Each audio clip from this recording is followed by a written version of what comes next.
Hello दोस्तों, आज एक गधे की कहानी लेकर आया हूँ जिसके गले में एक हीरा बंधा होगा।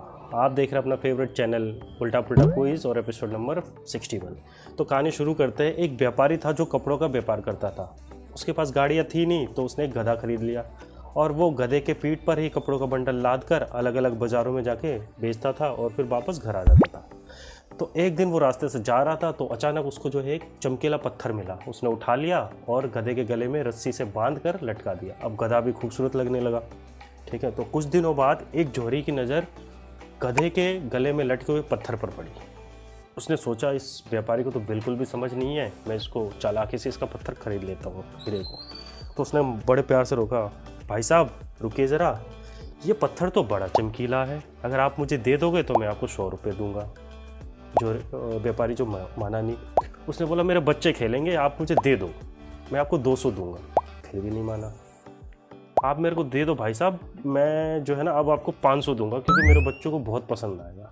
वो फिर भी नहीं माना और नाराज़ होकर चल पड़ा। अब व्यापारी ने जो है 10,000 रुपये देने के ठानी। कुछ देर सोचने के बाद कि 10,000 देता हूँ और ये हीरा ले लेता हूँ क्योंकि हीरा 5 लाख का है, कम से कम फ़ायदा मेरा ही होगा। और वो उसके पीछे दौड़ पड़ा। लास्ट एपिसोड के जो आंसर थे वो आप आपके स्क्रीन पर देख रहे हैं। ये आपके 10 सही जवाब थे। अगर आपके जवाब सही मैच होते हैं तो आप ज़रूर जीत सकते हो। पार्टिसिपेट किया होगा और कमेंट क्या क्या आए हैं आप देख सकते हो, कमेंट आए भी कि नहीं, और साथ में कौन है विनर उसका नाम भी आपके स्क्रीन पर है।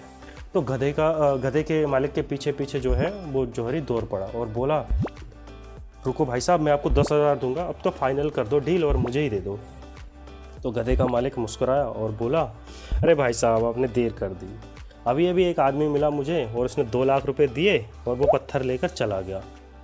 अब जौहरी को सदमा लगा, अफसोस हुआ और चिल्लाकर बोला, अरे मूर्ख, ये 5 लाख का हीरा था और तूने 2 लाख रुपए में दे दिया। इस गधे से बड़ा गधा तो तू निकला। व्यापारी मुस्कुराया और बड़े प्यार से बोला, मुझे ये 2 लाख जो मिले ये बहुत है, मुझे हीरे की परख नहीं थी, पर आपको तो थी। आपने तो सही वैल्यू नहीं बताई। आप सिर्फ मूर्ख ही नहीं, लालची भी निकले और 5 लाख का हीरा भी आपने गंवा दिया। तो दोस्तों, कहानी से यही सीख मिलती है कि जब भी मौका मिले आपको दोनों हाथों से बटोर लेना चाहिए, मौके को जाने नहीं देना चाहिए। तो आपको मुझे बताना है कि इस कहानी में जो असली गधा कौन था, जो गधा था वो था, जो व्यापारी था वो था, या जो जौहरी था वो था। एक कमेंट जरूर कीजिएगा उस गधे के लिए। और दोस्तों, आपके पास भी मौका है आज फिर से 10 रुपये जीतने का। 10 सवाल है एपिसोड में, आराम से पेन पेपर पेंसिल लेके बैठ जाइए और एक एक सवाल के जवाब जो है आप अपने हमें कमेंट बॉक्स में बताते रहिए। अगर सवालों के जवाब सही दे पाए तो आप ज़रूर जीतोगे 10 रुपये, और नहीं दे पाए तो फिर अगले कल आना, फिर कहानी सुनना कोई नई। और कल आने के लिए आपको 4 बजे तक का वेट करना पड़ेगा। और कोई सजेशन हो तो हमें ज़रूर बताइएगा। फिर मिलते हैं कल शाम को।